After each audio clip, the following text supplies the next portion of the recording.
Hello everyone. In this video, you will learn about the most accurate clock in the world and the largest slum in the world.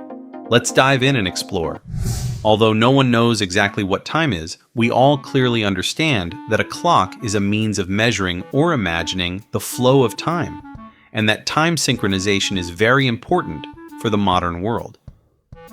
I'm talking about clock synchronization. For computer systems to operate, the time on all devices in that system must be synchronized, otherwise they cannot communicate with each other.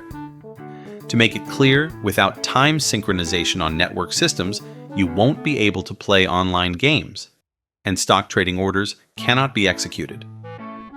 If the time on the satellites in the global positioning system is not the same, you will not be able to use positioning or navigation services. Basically, there are two ways to synchronize clocks on network systems.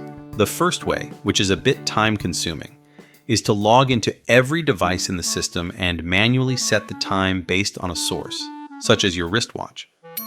However, anyone who has ever owned a wristwatch knows this is a bad idea. According to Business Insider, the best mechanical watches on the market have an error of up to 5 to 10 seconds per day, equivalent to 30 minutes to 1 hour per year.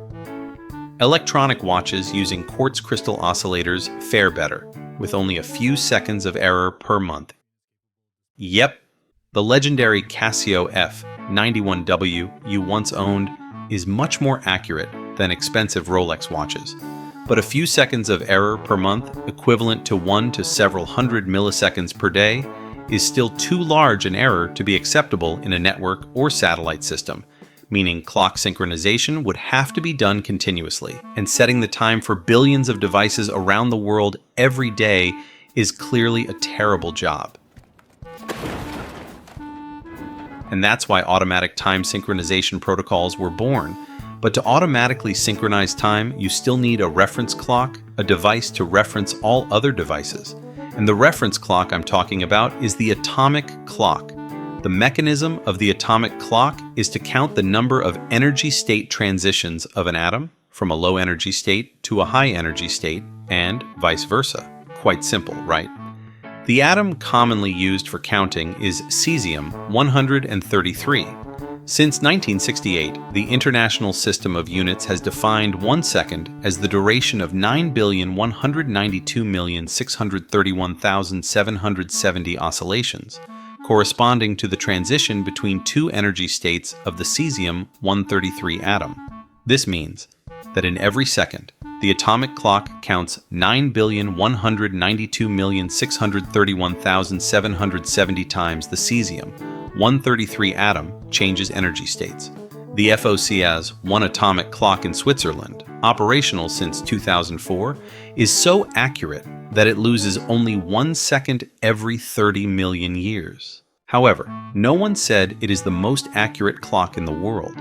The title of the most accurate clock in the world belongs to a more specialized version of an atomic clock called a quantum logic clock, which was created by the US National Institute of Standards and Technology in 2010. The quantum logic clock operates by using a magnesium ion to count the number of energy state transitions of an aluminum ion, combined with a quantum computing-based logical decision-making process.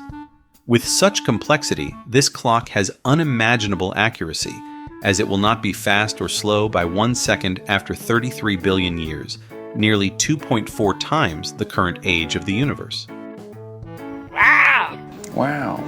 Wow! Wow. If you have never watched Slumdog Millionaire, slums are extremely densely populated urban areas with densely built, low-quality houses and, of course, poverty. In fact, slums are not uncommon. You can find them in major cities like Paris, Sao Paulo, Jakarta, Cape Town, Caracas, Nairobi, Cairo, Buenos Aires, Shanghai, Mumbai, Dubai, and many more. In terms of population, Orangi Town in Karachi, Pakistan, holds the title of the world's largest slum. Around 2.4 million people are crammed into just 60 square kilometers, resulting in a staggering population density of 40,000 people per square kilometer. While it may sound horrifying, the population density in Orangi is still very low compared to Dharavi.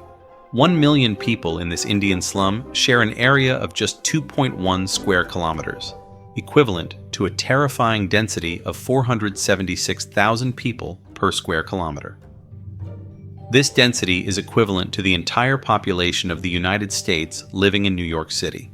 More broadly, according to a 2016 report by UN Habitat, United Nations Human Settlements Program, in our world, 1 in 8 people live in slums, equivalent to nearly 1 billion people worldwide living in slum conditions, understood as places that are too crowded, with poor quality housing, lacking windows, dirty floors, walls and roofs leaking, and lacking or having no access to basic utilities such as electricity, water, toilets, and transportation, as well as lacking legal land rights.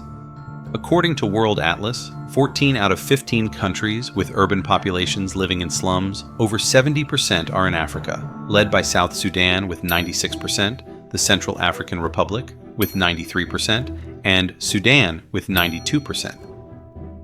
Nowadays, slums are mainly found in urban areas of developing countries, where there is a high rate of urbanization.